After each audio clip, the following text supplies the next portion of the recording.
wo tibo nkoso a woni mo hwe ayo oba pekasa kasa bia no oya kwasia nyango so ye kwasia o tibo nkoso ni tiri no cheze etua so kwa hwi ni tiri onim nyansa eza ma ya no wo mu enu ani nyansa why no onim nyansa ni ba braken no correct so oba bi o pekasa bia sa ni nyango se otie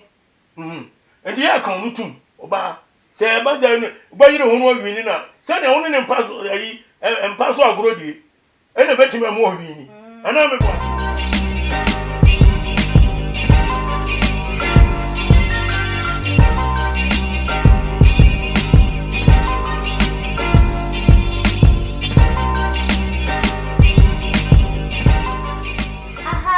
too much GH nyame hwe mo seda ne da munya ebreji edwa etie nsam a yede ebebesom mo ewe ye fidie kasie yi eso Gana wahala jumedie ena moni guso a mo hwe mu nua ba mo somfo ekwesi kapa ena motimini na abusuafo ebe na watwe mienu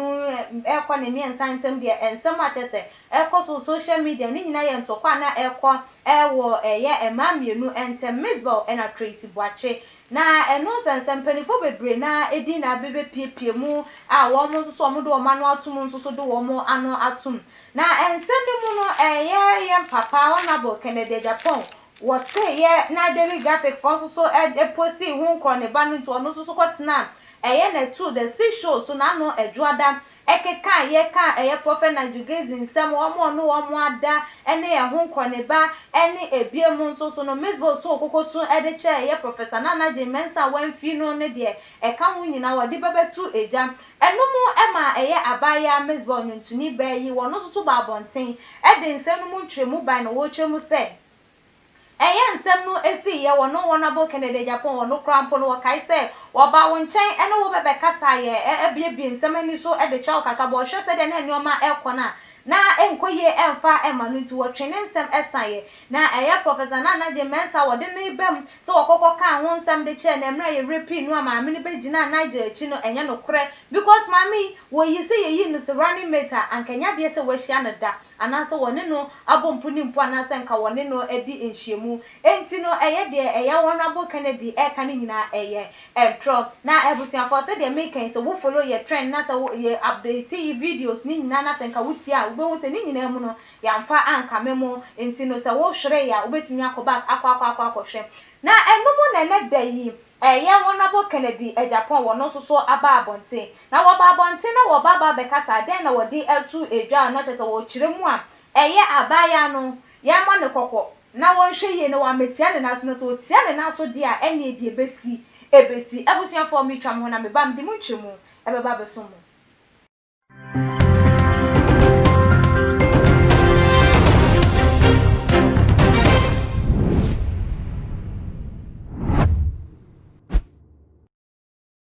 Mesanso emamo akwaba sunko ebiemo Apostle Ajeman Prempe adodo na ne se God's watchman bo ne sansa mane ne de ne jai wakuno because eno ni djuma wodi enti no woje ho esopa ema eyefe na asafa woda ano the Bible Church of God Serving Day wo in crime kaso atuba janche ho na se wo penetwa kwan ya wo be hu no na kan ho ne mbura nkomotwetwenum na waje ntrefa nsem ebeba contribution udi to eja yenso so ya kenkan ede ama God's watchman yes memo akwaba ya me ba ai sikapano no apostle bibi aboko oh Kristo adom nyankopon donti ho ye na so nyame adom nso me ho ye o ma me no abusia nya obia ho ye so do nya nware de oh ebeba echi oh yes so oba ko de ne nkam Apostle and so much as they say ACCA Honorable Kennedy Japan wodi na no akwakotum kama na enya wo mntokwa all those woni prophet Najugezi motia dan wo maso atete mo twene tan na so kama na enya wo mntokwa na wo kwakwakọ bia say dey ada ne ntre ne bo ne hu krone ba na so mo dey abatu edwai watie bi den na betimi aka fa ho sigapa me da wase na me nhira pa adwumayefo nyina too much GH for nyanyi mmo mo ba mama sundwie no ntwere mu din o nkwan ba etiepo nyina nso nyankopon nhira mo ntwere mu din wo amu asori ma ne me yire ne me ba nyina nso na me hyam yo biara ne otie sa interview wo hwese ne sitie no yo akuya apostle man mienu no ade na omo gie bema o sugar daddy bi hu kra na omo ku oh ewiase we no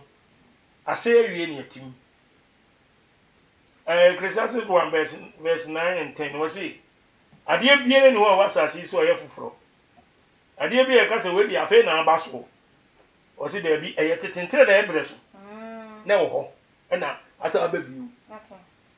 subaya tetefo ne ye no wa mere so so dom ni gomori amere so ene tetemire mu nyina mu a masem ne ade no eno bi na asa aba ne okay enti enya news enti na be ka se omo de ne yagie sugar daddy ya moko fa ni ena ma me no mo kono ho sika ode ma mu nti wa to fie dia ma we no atoka ma we no pass ase nya sika no sikani no o piade amama se obeyi sabi ni sisi mu nti ade yi empenu bol bebre ka se ayi maayo no ena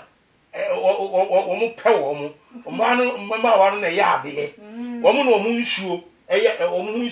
eye mono brani enti ne size pa so wo yire kura na ze bia ono wo 60 years na yire wo 50 years ya wo se na yire aye enchenchema wago enti wo pe brani enti akoba ne sanso a papa nso wontimi ntana enti wo hunu wo ya no ho ye ne fe hunu akosia nso no ho ye ne fe enti no ema no so ewo krashi a na ye ntokwa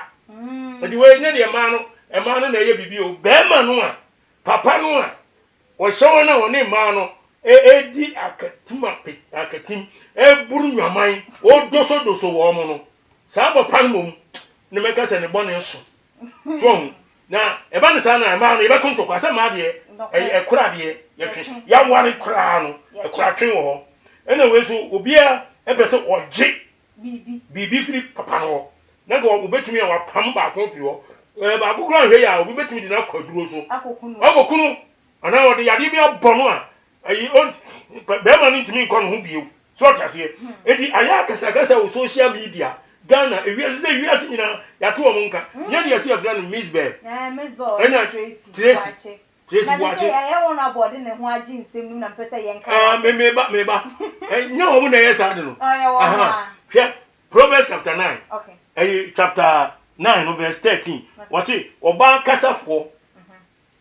eye kwasia okay oba kwasia eye okasafo tibo nkoso a woni mo hwe ayo oba kasa bia oyo kwasia yango mo so ye kwasia o tibo nkoso ni tiri no jeje etua so kwa hwi ni tiri onim nyansa eza ma ya no wo mu enu ani nyansa why no onim nyansa ni ba bra ken no correct so oba bi o kasa bia sa ni yakopon se otie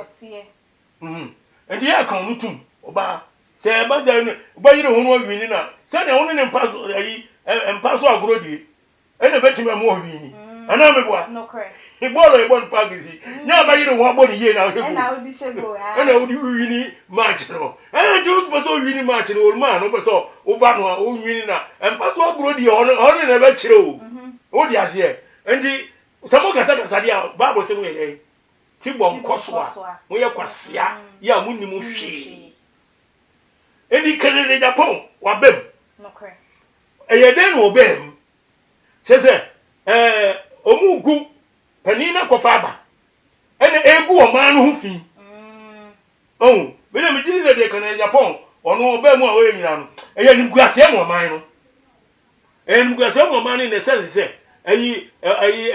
sese kwa betia ni nipa no kro fi aban mu bia no a politician ti omo se na pesa parliament for ministers presidents any omo ekika ho no omo tare sa omo ne doso man mo so enti ebia ono wo hunu bibi ho ene wo ka no ono kra wo ka sempo nensem na wodi ebebetu bia no na chese ye de ekoso no ohun ne se ye sofo bi na ewo mu bi a wo ye sa enioma na chese obodi ekika ho ensensem bebre bad nensem asese wodi aba a ye gina so anu ti ye de ye discussion yi ye se ye abaya no can say a baseball baako e na aba abonte aba be ka say ye Kennedy nense mo be kan e chire ya na so be kan de di kan no ye ntro enye no kre enimu saa se woko ye professor na Jimensa ho ekokosu e de chire no okay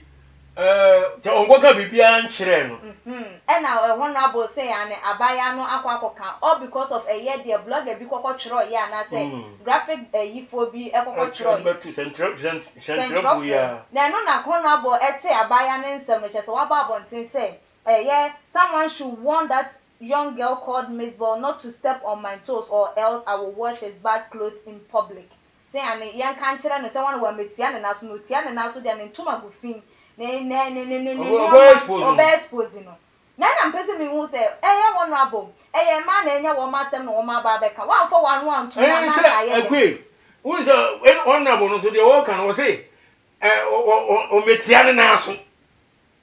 ebia na o keka de ba ho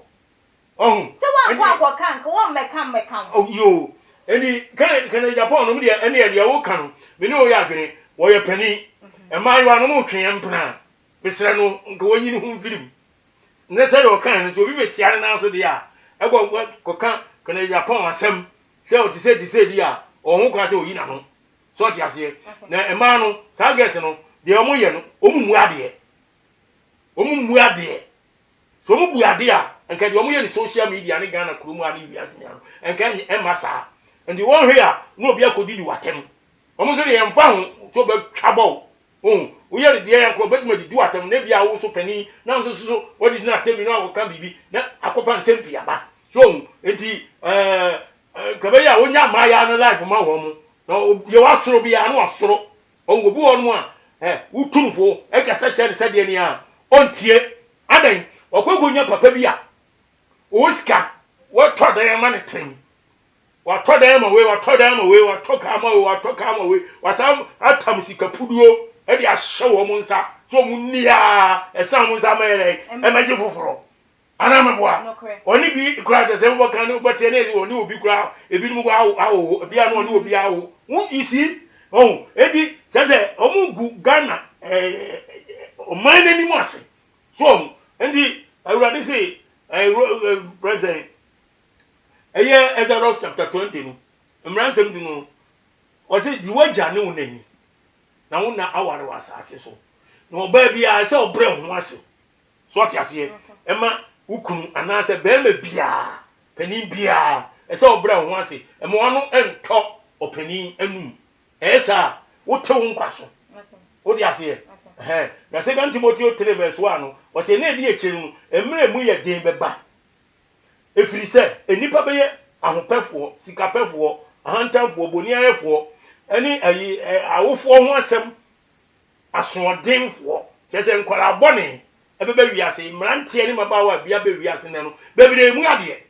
nti kese awurade asem wa kato obia no eye dwuma nti de bema ye ho akire ye no ani o kan se bebire ewo ho wokin kan study ni year eno na ekoso wiase no awofo ho asem asodenfo no kese nkwara bone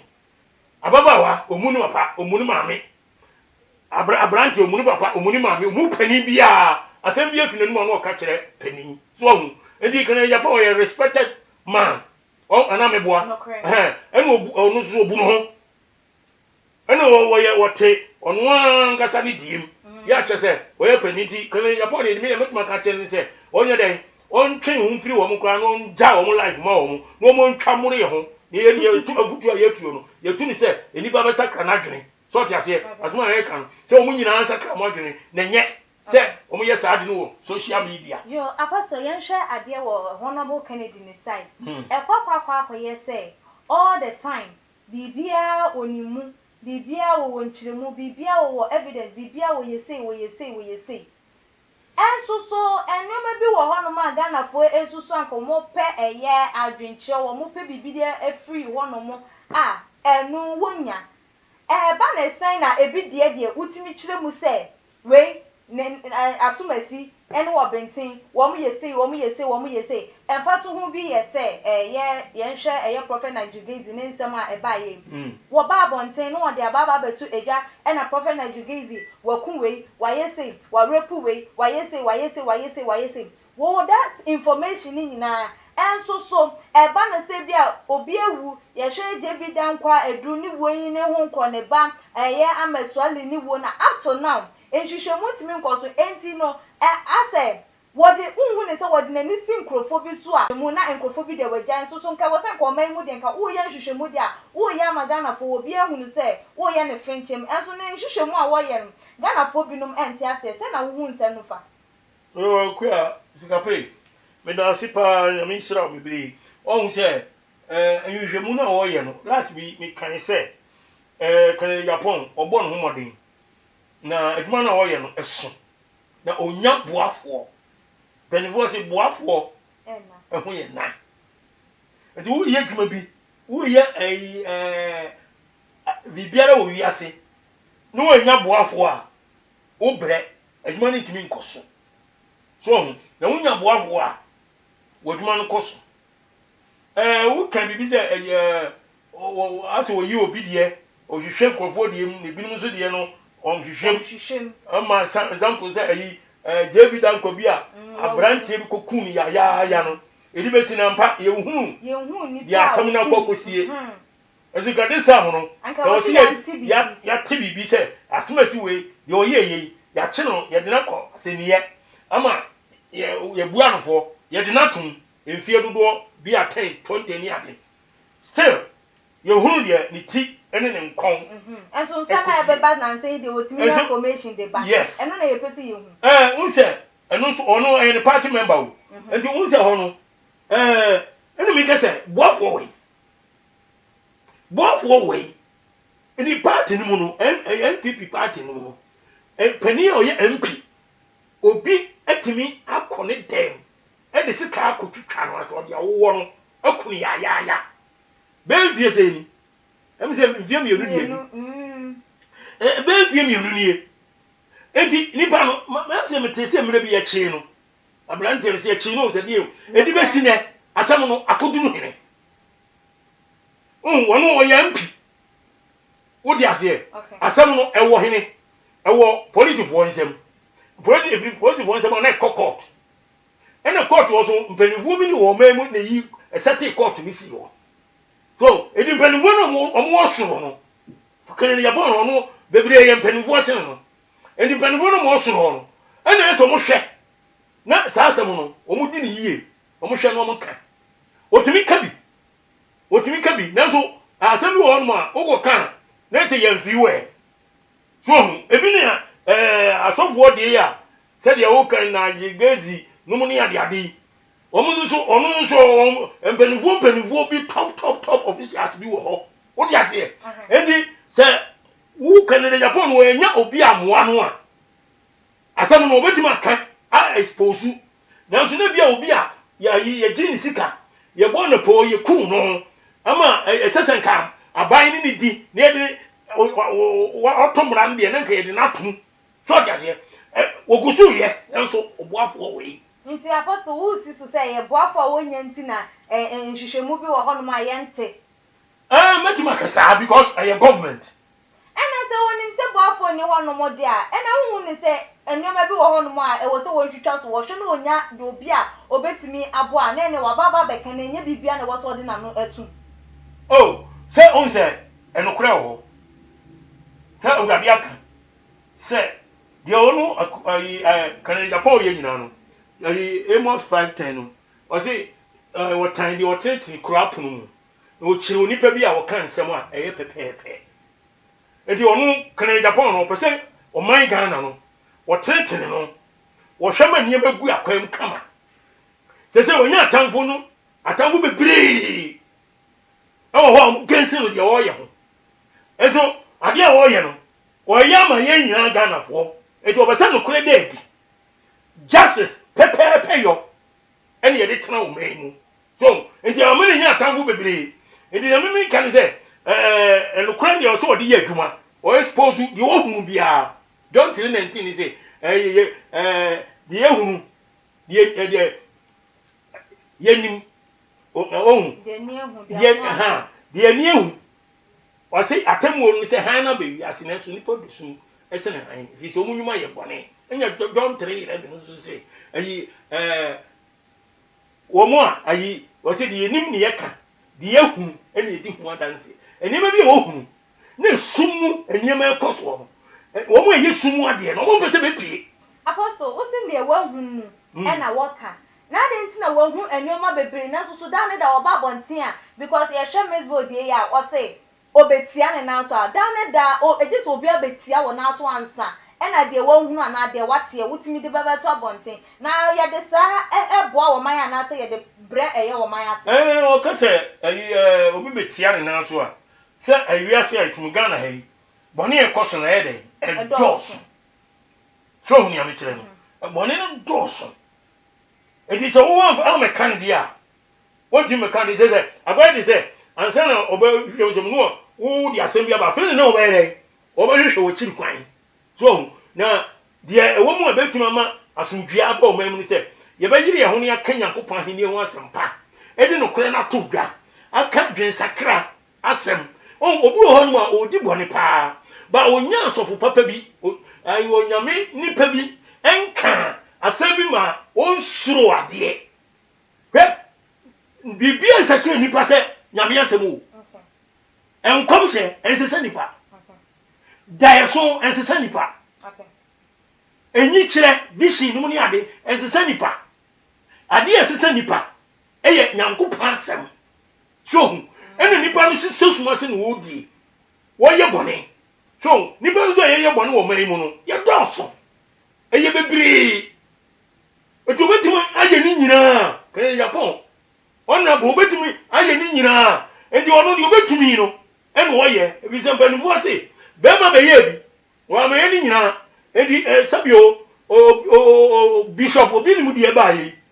wa ye hu adwuma ma na kwa kopie court ana me boa no correct enti obi nso de ba so oguso ye adwuma no enti de na ho de betumi ene wo ye o won ye me chen enipa adwuma na chofudwuma ikura no ye wo ho de betumi nyame de ama wo no ena wo ye enti enokura no ne asampa no enkoso na antimi sisa Ghana man na esum ne yete o man na ye bisi basa esum du o man mu esum kura ni o man Ghana nko the whole world in general esum du asase nyina so ebi se enokura nkoso enti bone ya eho adwuma ena ekoso wo wiase enti amanya Nyankopon bu ofu so enti na sa yare ni amane ni nkwansia bebre abetu nipa enti uka Genesis chapter 6 na verse 5 to 8 no osi Nyankopon hu se nipa bone edoso pi wasase so na wo man kuma man dwene ye bone nko ada nyina enti Awurade Nyankopon nu hu se ogbo nipa na ye ne ya ewo na kuma mu enti ono se sade a be pe nipa sewo mu nyina efra sase so na eni se do no wata odi nsuo se nipa up to date Papa Yesu can Luke 17 32 17 26 to 32 was it say the year no one mreso no sabe pe de be ye ne man ne tawo yi mu say the omudi di omu no bo dwaman omu di bone ma nyame ka say ni bof ni wonunu so bo nipa no was it sa ne be ye ene kwa ya chesa so ti me di ba say chesa so edi bone na ekoso no edoso edi kan Japan wo ye bi se boni a ewo sumase no de onani behunu de obetie so hu ono so be hwese obeye hu adwuma no ntimi nyani nyina ebi se ayi Jesus Christ ko be wiase no wontimi anya adwuma ni nyina se nipa bebre nipa nyina na be sakra ya adwene odi ase edi sana obi ya ne ti anyame di ama no so wonye edi ono suma anyame asuma na yi ni se wonye se adwuma no onye ne ho wonye obi a o sesuma si di di semone egu Nyankopon ni mu ase de Bible di semone mpanimfo om to oman mu a om ye de ensem fata no on momodia no expose wo wa fomo nkoko to kura om ye hu won om ye nti om nka so om ye say mu ya bone bo esisi nipa ese nipa life what do you say okay about ye de ensem no eba eye na wiye afuto be na de be ma eye maye ya wo mukuni ebiem eye won abo ase so no so de ne ho age eye ensem no fa afuto etu edwa fama wo mu yo sika pa me da ase bebere on se de me meka ne se ema ya no omunya botre de omunya no enkosi hwe nya Nyankopɔn epese ema mienu ebe pre be ma ba ko na aya ntokwa aya kasakasa na enchirima no nkwara ma ya nketo na ye ba no musu sua makofa sugar daddy enu otwia ma mo soguma no enu mu ho atomo enu mo nya dam papa titim at ka papa titim enkosi hwe na hu se da che mo bewu eja nyema no ho na wo bewu nsu akọ awurade ho akobu akonta because Bible account Hebrews 27:9-27 was it a kase nipa wu prekope no wo na chi no atamuo ebeba atamuo ho edi atamuo ho ma me nu nyina enti munyai no mu se da chi bi no bibi beba wo celebrate si ani kuma wuduvo wo mo yi si wo mo ebo ball wo mo edi agro bia wo wiase ni ade no ebi wuda wudi ase ebi wuda biara o Michael Jackson America mem enyo be ne no onto wo wai onya just 50 years 51 years no oja wiase ko no bibie wo wiase o tuba banko wudi ase Bob Marley no onto mu kama akos na wo bone to fa de amaye no onto mu kama no to nyu say o mu so to nyu yi ana mo nya no ntofo ba ko ya nyuntofo na ba ko ya nyuntuni na ba ko susu yesi ni twani ni nyina de kure ya ana sense nja ko bebe sa to nyum wudi ase enti onu nso Bob Marley wo wai okọ enti wiase ya mfa nko hu ya ba wiase ya mfa hwe ama ya konso ya mfa hwe nko enti ya wiase ya no do ye ho Ghana ho ena o man pe ayi honorable nso wo ye friend say MP honorable nso